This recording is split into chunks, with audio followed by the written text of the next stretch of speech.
श्री ज्ञानदेव तुकाराम प्रभु रामचंद्र भगवान की जय। पवन सुत हनुमान स्वामी महाराज की जय। शांति ब्रह्म एकनाथ महाराज की जय। भगवान बाबा की जय। वामन भाऊ महाराज की जय। श्री गणेश श्री सरस्वती श्री रामचंद्राय नमो नमः। उदाहरणी केतरी विजयी झाला कपी केशरे हिरे रावणी गगनातली मधुर स्वरी अनुवादे। बघा हनुमंतराचा पदस परिषाना हे जे रचना त्या ठिकाणी स्वर्गांगणातीचा उद्धार झालेला आहे आणि उद्धार होऊन उचलाही त्या ठिकाणी हनुमंतरायला होऊ लागलेली आकाशामध्ये त्या ठिकाणी गेलेली आकाशवाणी मधुर स्वरामध्ये हनुमंतरायला काय बोलते तुझ्या उपकारा हनुमंता कायद्या उतराई भाव्याता काही विनवीत तत्वता सावधान सावधान। हे हनुमंता आणि तुझ्या पदस्पर्शानं माझा उत्तीर्ण झालेला आहे मी या ठिकाणी मुक्त झालेले या मुक्त झालेल्याची उत्तराई हनुमंता मी तुझी काय करू त्याच्यासाठी मी थोडं तुला दोन शब्दाचं सांगते आहे की बाबा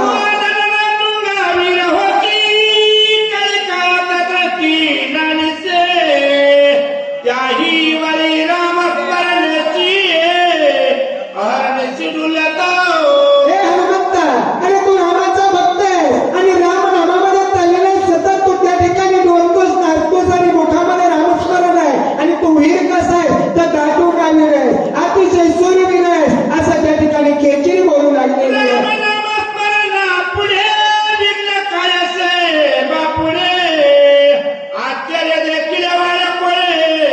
पुढे सांगे हे हनुमंता अरे तुझ्या मुखामध्ये राम नाम स्मरण आहे मग राम नाम स्मरणापुढं अजिबात संकट बाधा काहीच होऊ शकत नाही आणि तुला पुढे सांगते म्हणजे आई बाबा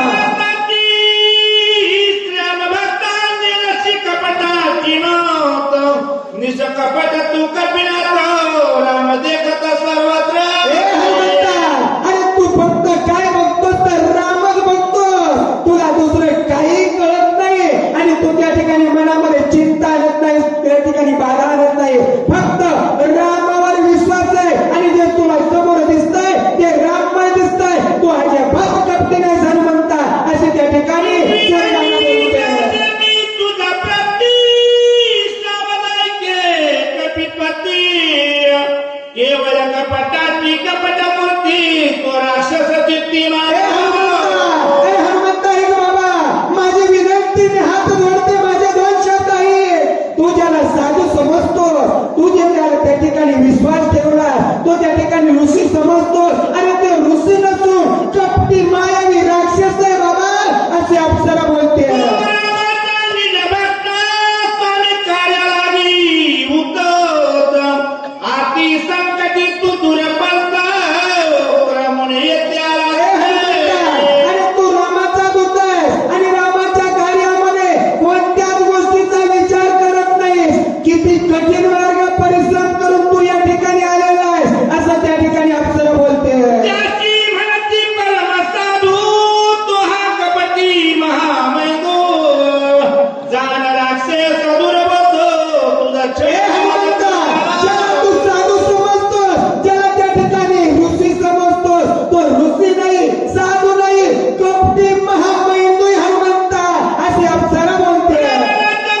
ख्यात झाल्याशिवाय राहणार नाहीये.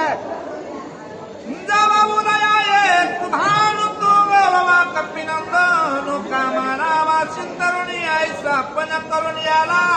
हे बाबा हनुमंताई तो पण करून आलाय. राजा रावणाला त्यानं सांगितलं मी जातो, हनुमंताला अडवतो, हनुमंताला बली आणू देत नाही असा विश्वास त्या ठिकाणी देऊन आलेला आहे. सत्यमाने माझ्या वाटेवधी महापापी दुर्जन न मारिता करील मी कर सत्य जाण हे हनुमंत तुझे सत्य तो खरं समज आणि काय कर. हा किती साधू किती सोंगे हे बघ आणि त्याचा वध कर, नाहीतर तुला काळाला त्या ठिकाणी घातल्याशिवाय राहणार नाही असं त्या ठिकाणी देवगणा बोलतोय. ऐसे बोलणी सुंदरी गेली अंतरिक्षे गगनांतरे चाकातला तो तरी कपी केसऱ्याची विस्मी.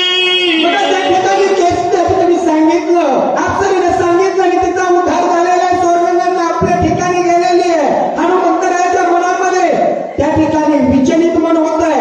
अप्सरेने सांगितलं की जरा साधू दिसतोय आणि आपल्याला त्या ठिकाणी रामकथा सांगतोय, सर्व मार्ग सांगितलाय. मग अप्सरेने सांगितलं हे खरं आहे की खोटं अशी शंका हनुमंताच्या मनात येते.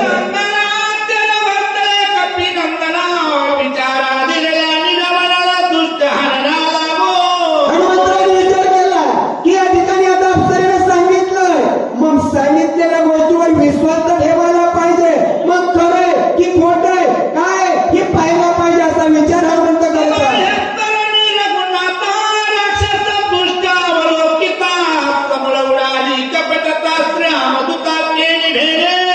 काय अवस्था होती अप्सरेने सांगितलं, हनुमंतरायाने ऐकलं आणि विचार हनुमंताच्या मनात आले आणि राम नाम त्या ठिकाणी हनुमंताच्या मुखात आहे. तापस्वीस घेतलेला जो ऋषी आहे तो त्या ठिकाणी कपटी मनामध्ये दचकला, भीती वाटू लागली काय करतो.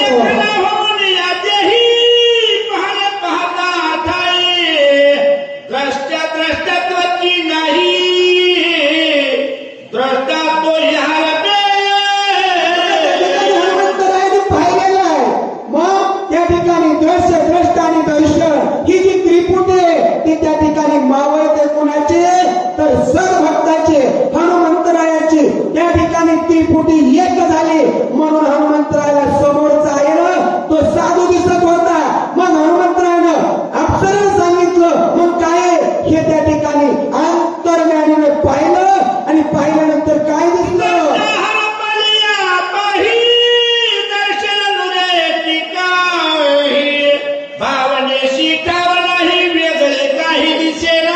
बघा त्या ठिकाणी वेगळं काही दिसेना.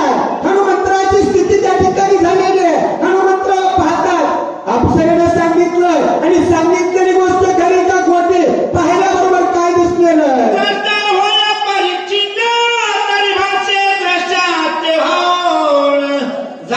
त्रिपुटीची बोलवून कपटाची न तेथे बघा त्या हनुमंतराया सद्भक्त आहेत, रामाचे भक्त आहे आणि त्या राम भक्ताची त्रिपुटी एक झाली आणि एक झाल्याच्या नंतर त्या ठिकाणी कपट काय चालणार. कपट चालत नाही. मग आता कपटाची जी मूर्ती ती या ठिकाणी आता उघड होणार आहे. ऐका पुढच्या वेळी.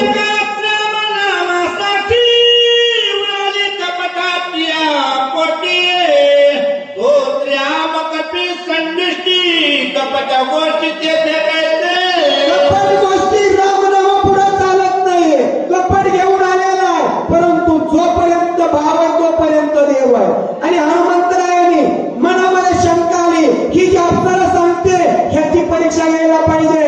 मग त्रिपुटी एक झाली, हनुमंतराया पाहतील आणि आता या ठिकाणी कपट चिन्ह कसं आहे हे कपट चिन्ह हनुमंताबरोबर चालणार नाही का तर हनुमंतरायाच्या मुखामध्ये रामाचं नामस्मरण आहे, ध्यानामध्ये रामाची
संहारण कपटाचार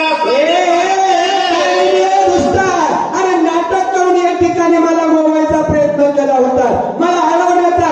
आता तुला सोडणार नाहीये, ये समोर.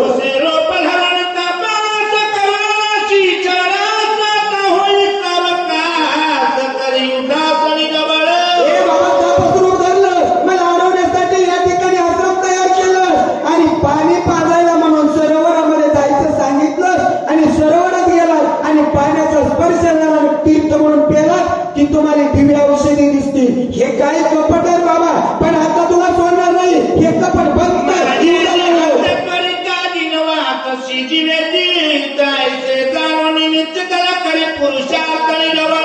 असलं काही लपून छपून चालत नाही. समोर या येऊदा करून जिंकून दाखव.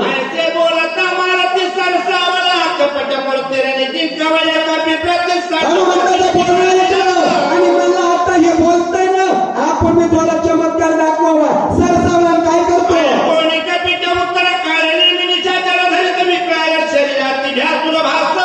हनुमंताचं बोलणं ऐकलं, भ्यासूर रूप त्या ठिकाणी काय नेहमीनं प्रगट केलं आणि हनुमंतावर धावू लागला.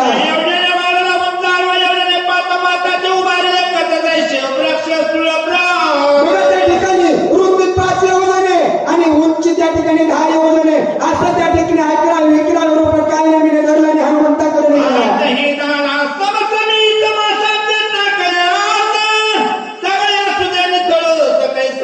बघा काळनिमित्त त्या ठिकाणी कसं कार्य आहे. दाळ त्या ठिकाणी दाळाचे आहे ते 8 आहे आणि त्याच्यामध्ये त्या ठिकाणी जे वन्य प्राणी आहे ते त्या ठिकाणी मासाचे गोळे घालतात, त्या ठिकाणी रगडत आहे असं वर्णन सांगतो.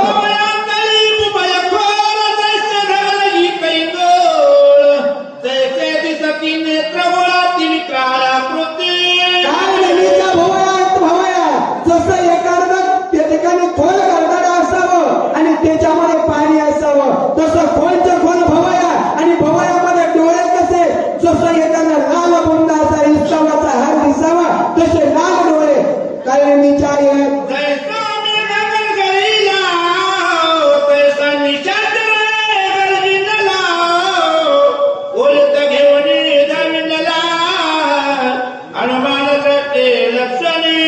बघा काळनिमित्त काय केलं, जसं आभाळ त्या ठिकाणी यावा आणि गरजावा आणि तसं काळनिमित्त मोठी गर्जना केली आणि हनुमंतावर धावला.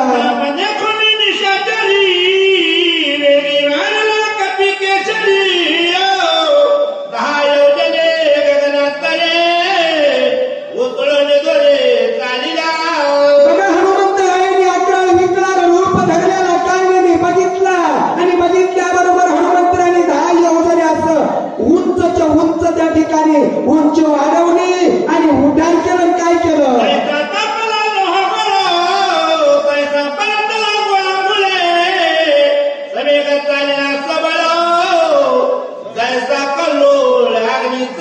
जसं अग्नीचा कल्लोळ आहे, इस्तावं त्या ठिकाणी किती लाल बुंद असतंय आणि तसं त्या ठिकाणी हनुमंतरायाचं रूप अतिशय लाल बुंद असं दिसू लागलेलं आहे आणि आता याचा अंत करतो आणि काळनेमीच्या दिशेला हनुमंत धावतात.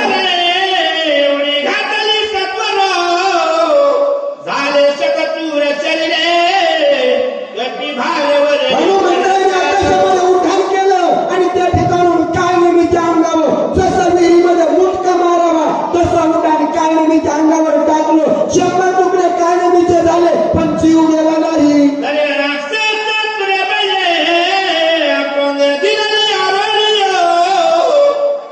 तुझी मेरा वळे करीलो. बघा काळनेमीचे 100 तुकडे झाले आणि तुकडे जरी झाले तरी पण हनुमंतरायाला मोठी गर्जना केली आणि सांगितलंय, हनुमंता मी युद्धामध्ये निश्चित तुला जिंकीन असं काळनेमी बोलला.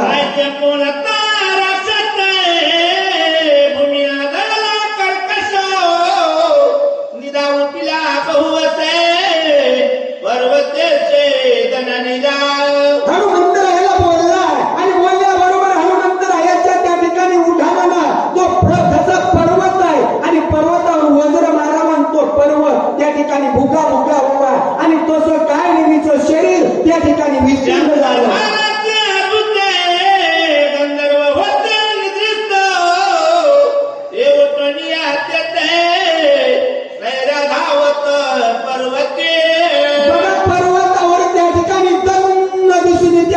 भूकंप होत तसा पर्वत दल दल दल दल दल हालू लागलेला आहे. हल्ल्याच्या नंतर झोपलेले गंधर्व जागे झाले. म्हणले खिलारीचा भूकंप आला की काय, जागे झाले काय करतात. दणका उठिला गुरुधर, जागे झाले सत्वरे. येऊन शस्त्रास्त्राव पर्वतेंद्रे शोधिते. त्या ठिकाणी धरती हल्लेली, काय नेहमीचं शरीर जमिनीवर पडलेलं आहे आणि पडल्याबरोबर त्या ठिकाणी त्याचा दणका वाजलेला आहे. वाजला, त्या ठिकाणी जागे झाले. म्हणजे कशाचा आवाज आलाय, कशाने धरती हलती, पर्वत कड्याला बोलतोय. आता काय शोधायचं म्हणून शोधायला गेले, काय दिसतंय. कपी केशरी भवता वीरा समाधियो. पर्वताते शस्त्रवर्ष ताती शस्त्रास्ते. नेसे माझे चोरे केवी तरसे. बघा, ज्या ठिकाणी हनुमंतराय होते, काय नेहमीचं शरीर धरणीवर पडलं होतं. शोध करीत करीत त्या ठिकाणी 14,000 गंधर्व आलेले आहे. आल्याच्या नंतर हनुमंताला पकडलं. हनुमंत दिसले. म्हणजे हे कोण आहे, कशाला आलंय, चौकून वेळा टाकला, शस्त्रास्त्राचा मार देऊ लागले. पुढे काय झालं बोला. कोण काय तर कोण ह्याचे मध्यरात्री काळासियो. पर्वती सैरा विचारसिये. आता कोणाचे पुसेले. हनुमंतरायला गंधर्व विचारतात, ए बाबा, अर्धी रात्र झाली, चोर आहे, कुठून आला, कशासाठी आला, कशाची चोरी करतोस, येण्याचं कारण काय, कुणाची परवानगी घेतलीस, असं विचारलं. नेसे मधारी आधारे. तुम्ही तर शिगरी शिखरियो. पर्वतकार शरीये. कोण धरवरे पडला. अरे बाबा, या ठिकाणी आलेला आहे आणि पर्वतासारखं शरीराचं हे जमिनीवर कोण पडलंय, कशासाठी पडलंय, पर्वतावर काय आलं, याची माहिती सांग बाबा. एक म्हणती पुस्तकायो. धरा पाला हात पाये. मध्यरात्री विचारत आहे. तस्कर होय सर्वताओ.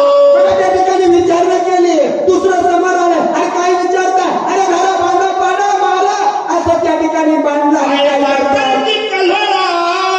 मिनले सवाते सकाळे. ये देखोनी गुळांगुळा. मधुर बोले बोलतो. बघा, हनुमंतरायला वेळा गंधारवाडी टाकला. चौकडून कुणी बांधा म्हणतंय, कुणी मारा म्हणतंय, कुणी धरा म्हणतंय, शस्त्र उघडते घालते. अहो, शस्त्राचा मारा त्या हनुमंतरायला काही करीन, वज्राचं शरीर आहे, त्या ठिकाणी काही शस्त्रास्त्र चालणार. परंतु म्हणले, आता विरोध करण्यापेक्षा याला गुळ दिला ना तर चालेल. मग आता या ठिकाणी काय करावं.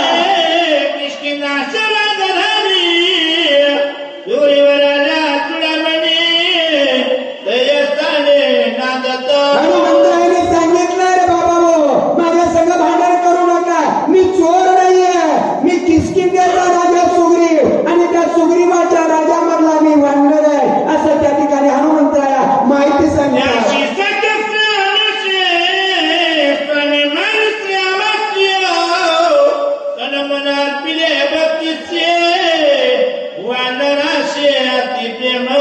आम्हाला वानराला अतिशय प्रेम आहे. कुणाचं, देवाचं प्रेम आहे. आमचा असणारा राजा सुग्रीव त्यानं मैत्री रामाबरोबर केली आणि त्या रामाच्या कार्यासाठी आम्ही भक्तीमध्ये तल्लीन झालो, असं त्या ठिकाणी हनुमंत सांगतात.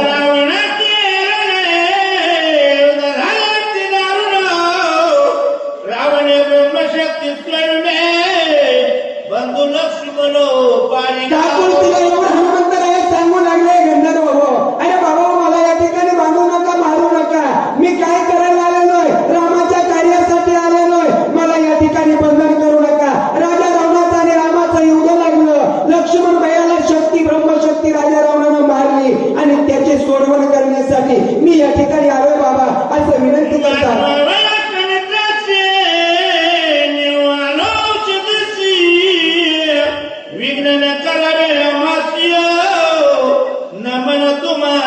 मी तुमच्या पाया पडतो बाबा, मी तुम्हाला लोटांगण घालतो, पण मला या ठिकाणी विघ्न करू नका. मी रामाच्या कार्यासाठी आलोय, रामाचा बंधू लक्ष्मण उठावायचा आहे, त्याच्यासाठी आलोय, मी तुमच्या पाया पडतो, अशी विनंती करतो.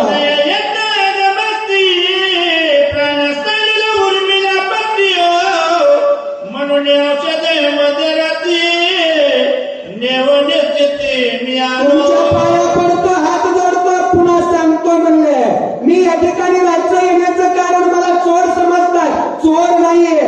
सूर्य उदय झाला ना, सूर्य उगवला, सूर्याचे किरण ब्रह्मशक्तीवर पडले तर लक्ष्मण वाचणार नाही. आणि त्या दिव्य औषधी त्या सूर्य उगवल्यावर दिसत नाही, म्हणून मी रात चालू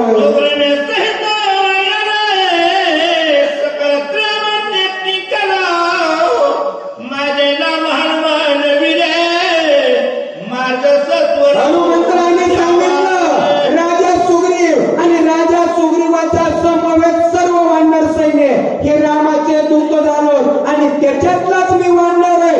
हनुमंत मीर मला म्हणते असं त्या ठिकाणी बोलतात.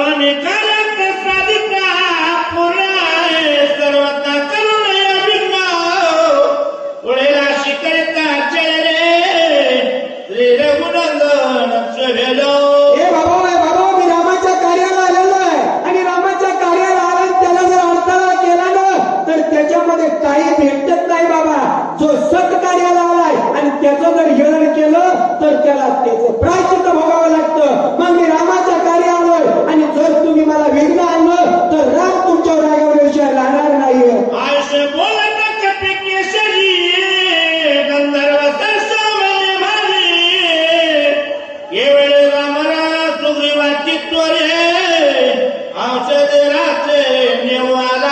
बघा हनुमंतराचं बोलणं ऐकलं म्हणजे हे मोठ्यापणाच्या बाता मारताय. रातचं या ठिकाणी चोरी करायला आलंय. मग आता याला सोडायचं नाही. गंधर्व सरसावले आणि पुढे काय करतात.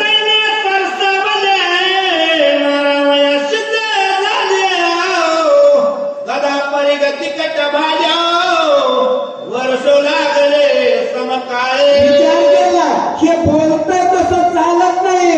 मोठेपणाचं बोलतंय, देवाचा दूतही म्हणतोय आणि रातचं चोरी करायला येतंय. ह्याचं काही खरं नाही. कुणी बी गावचल्याच्या नंतर मोठेपणाचं बोलतंय.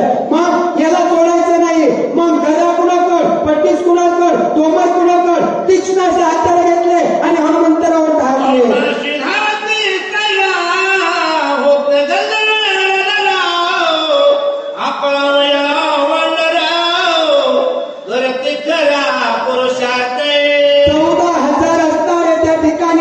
गंधर्व आहे आणि त्याने विचार केला एक मागं आणि 14,000च्या पुढे काय करी. चौकून येडा टाकला. म्हणलं पकडायला गेलो काय झालं.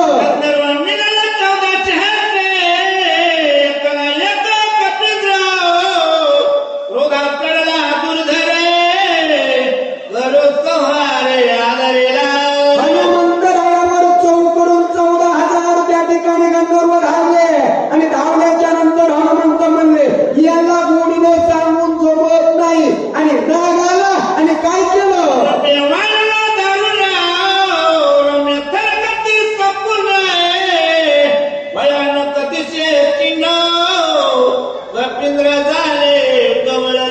हनुमंतराला राग आला आणि राग आल्याच्या नंतर भ्यासुराचं शरीर तयार केलं आणि तयार केल्याच्या नंतर म्हणजे आता याला झपका दाखवतो त्याच्याशिवाय माझ्या कार्याला हे होऊ देणार नाही असा विचार केला.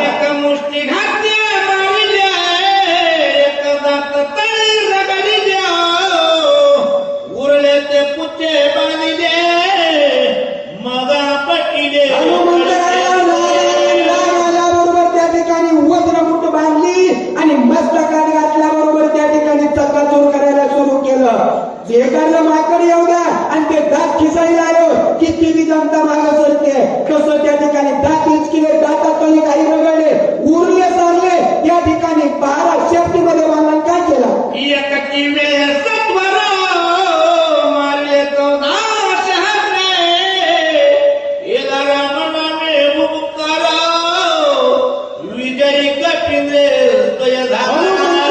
शेपटीमध्ये भाला बांधला आणि फिरवून त्या ठिकाणी पर्वतावर हात दिला.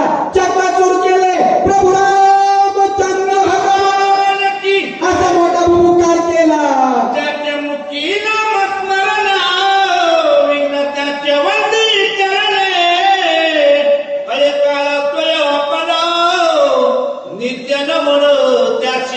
त्याच्या मुखामध्ये राम नामस्मरण आहे आणि त्याला त्या ठिकाणी टाळ जो आहे तो नमन करतो, त्याच्या पाया पडतोय, त्याचे चरण चुरतोय असं या ठिकाणी गावलोकांना सांगतात.